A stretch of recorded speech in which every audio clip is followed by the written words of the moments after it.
আমি 1 ঘন্টা টাইম দিলাম, আমাদের বিলনীয় পর্যন্ত আসতে পারবে না। ময়ূক যে 5 মিনিটের কথা বলছে, ফেনী দখল করবে, কোনো অসুবিধা নাই, খেলা হবে।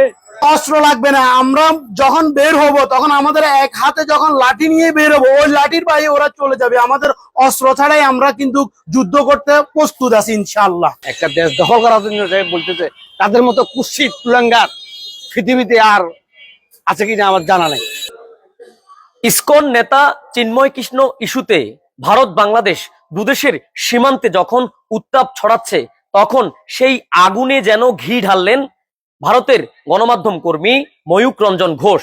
গতকাল তিনি তার একটি সংবাদে বলেছেন, ফেনী দখল করতে তাদের লাগবে মাত্র 5 মিনিট। এ নিয়ে কি বলছে ফেনীবাসী, চলুন একটু দেখে আসি।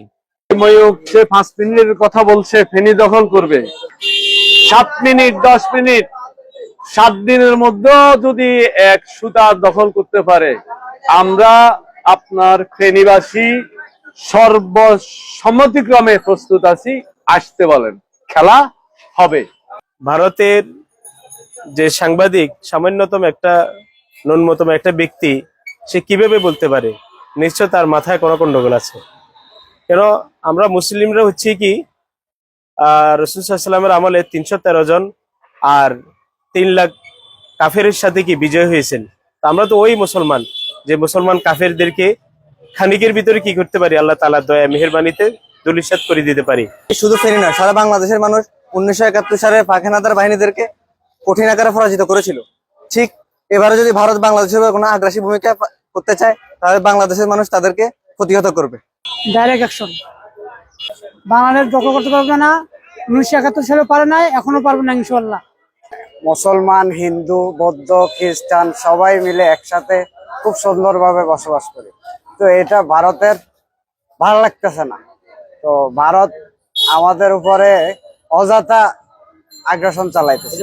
ওরা যত শক্তিশালী হোক না কেন, কামান বারুদ আর এটা সেটা নিয়ে ওই কি এক সাংবাদিক ময়ূক যে কথা বলছে 5 মিনিট 7 মিনিট আমাদের ফেনী দখল করে ফেলবে, এই ধরনের কথাবার্তার ভিতরে আমরা সারা বছর শুনে এসেছি। কোনোদিন এটা সম্ভব না। আল্লাহ রহমতে ওনার যে আশা, তো উনি যদি মনে চায় যে হ্যাঁ আমাদের সাথে এখানে আসবে, যুদ্ধ করবে, তো আমাদের বাংলাদেশি ভাইরা, ইমানি আকিদা ভাইরা, সারা জাতি এটা ফেনীবাসী সহকারে প্রতিহত করবে ইনশাআল্লাহ। ইন্ডিয়ান সাংবাদিক বলেছে বাংলাদেশ দখল করবে, তারা তো মানুষে না।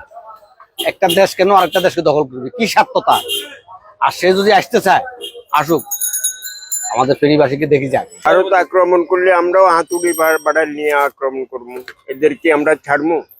আমাদের 71 যুদ্ধের মধ্যে আমরা আরেকটি যুদ্ধ ঘোষণা করতে চাই ভারতের বিরুদ্ধে। ইনশাল্লাহ আশা করি ভারত আমাদের এর ভিতরে আমাদের এটা উড়ে চলে যাবে। আমার যেটা ধারণা হচ্ছে, ও কোনো সাংবাদিক নয়। সাংবাদিক কখনো এই ধরনের আচরণ করে না।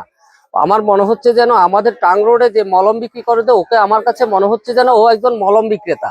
বাংলাদেশ একটি আলাদা ভূখণ্ডের নাম। 1971 সালে দীর্ঘ 9 মাস যুদ্ধের মাধ্যমে এই দেশের মানুষ ঝাঁপিয়ে পড়ে তাদের কাছ থেকে স্বাধীনতা ছিনিয়ে এনেছে পাকিস্তানিদের কাছ থেকে। আজকে এই স্বাধীন সার্বভৌম দেশ বাংলাদেশ তার নিজের পরিচয় স্বপরিচয়ে বলিয়ান এবং স্বপরিচয়ে দণ্ডায়মান। এখন ময়ূকের বিষয়টা আসলে সে সাইকোপ্যাথ।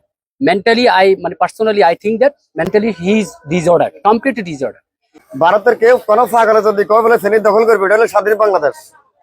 আমাদের যে স্বাধীন দিকে গেছে, কোন রাষ্ট্র যদি উড়ে বইয়ে, এটা কখনো পারবো না। আমাদের যে বাংলাদেশের যে মানুষ আছে ওরা আসবে, আর আমরা কি আঙ্গুল চুষবো?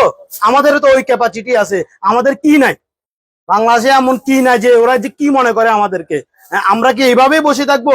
অস্ত্র লাগবে না। আমরা যখন বের হব তখন আমাদের এক হাতে যখন লাঠি নিয়ে বের হবো, ওই লাঠির বাইরে ওরা চলে যাবে। আমাদের অস্ত্র ছাড়াই আমরা কিন্তু যুদ্ধ করতে প্রস্তুত আছি ইনশাআল্লাহ। ইন্ডিয়ার সাংবাদিক বলছে 5 মিনিটের মধ্যে আমাদের ফেনী দখল করবে।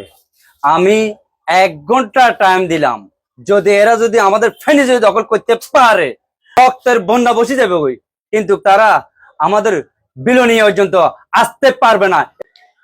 ভারত যদি কোনোভাবে বাংলাদেশে আগ্রাসন চালায়, তবে বাংলাদেশিরাও ভারতকে ছাড় দিয়ে কথা বলবে না। দুদেশের এমন উত্তপ্ত পরিস্থিতিতে সীমান্তে ফিরে আসবে নিরাপত্তা, এমনটাই প্রত্যাশা স্থানীয় বাসিন্দাদের। Tanvir Chowdhury, Bangla vision digital, Feni.